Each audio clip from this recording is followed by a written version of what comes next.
So as a board gaming enthusiast, as a dungeon crawling enthusiast, I do not have to tell you what the best thing about HeroQuest is.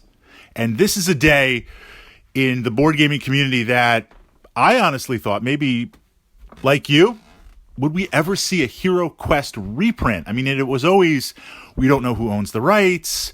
Games Workshop would never let it happen. It's outdated. There's no market. There's no model for it simply because we've moved on to more involved dungeon crawlers. So your only option really to experience this game, if you were interested, was to go and buy a used copy or to kind of create a set out of molds and miniatures, just kind of utilizing the rules. Well, now we have a re-implementation. We have a reboot, a refresh, essentially a one-to-one print. Very, very, very minor changes compared to the original rules. Is this a good thing? I believe it is, and I'm very, very excited. I've already backed, I was going to say the Kickstarter, the HasLab. It's kind of their own Kickstarter. We're going to make a note and talk about that because I found that experience very, very interesting.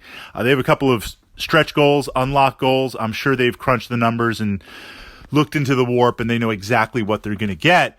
But to have this reprint, I am very happy with where it is. I am in the camp, and it's interesting because the HeroQuest community, which I consider myself a member, has been completely divided by this. And I'm just going to put this out there. I'm just like putting it out there, and of course in the comments get some feedback and we'll kind of get some ideas. But the idea of HeroQuest, its DNA, its simplicity. You get in, you roll some dice, you flip some cards to explore, you move some miniatures around, you roll some dice, I roll some counter dice, and we have fun playing a very, very streamlined, and I say simplistic in a very positive implementation, experience. On the opposite side, we have Gloomhaven. I love Gloomy.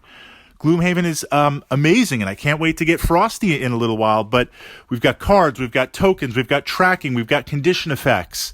It's a beast to play. And it's interesting to see HeroQuest literally as the great-great-great-grandfather from the 90s that started this idea of dungeon crawlers, and every implementation since, there's been refinements, yes, but also there's the idea that it's got to be more complex. It's got to be bigger. It's got to be grander. There's something to be said if you've played HeroQuest to just pull it out, roll some dice, have some fun.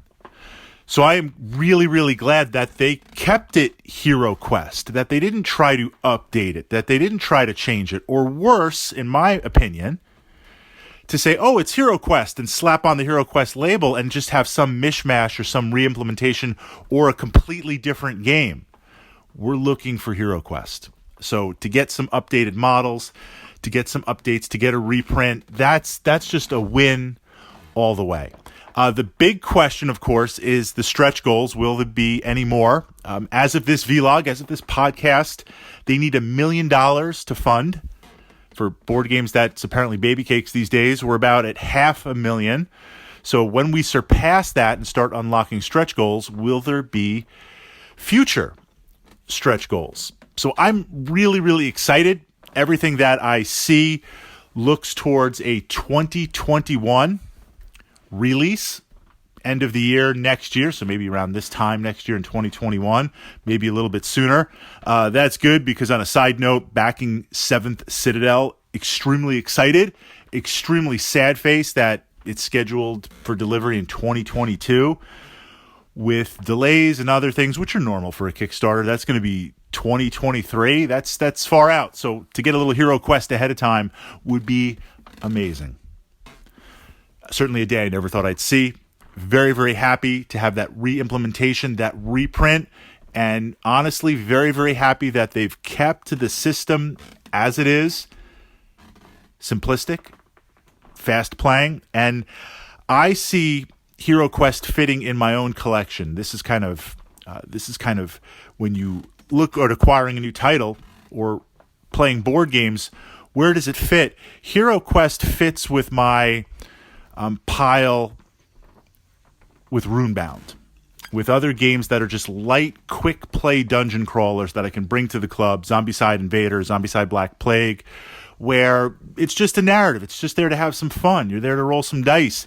You're there to be entertained, see the story unfold. I don't need massive Gloomhaven rules. I don't need massive Universal Dungeon type rules. Those games have a place, and I love those games, and I have those games, and I play those games.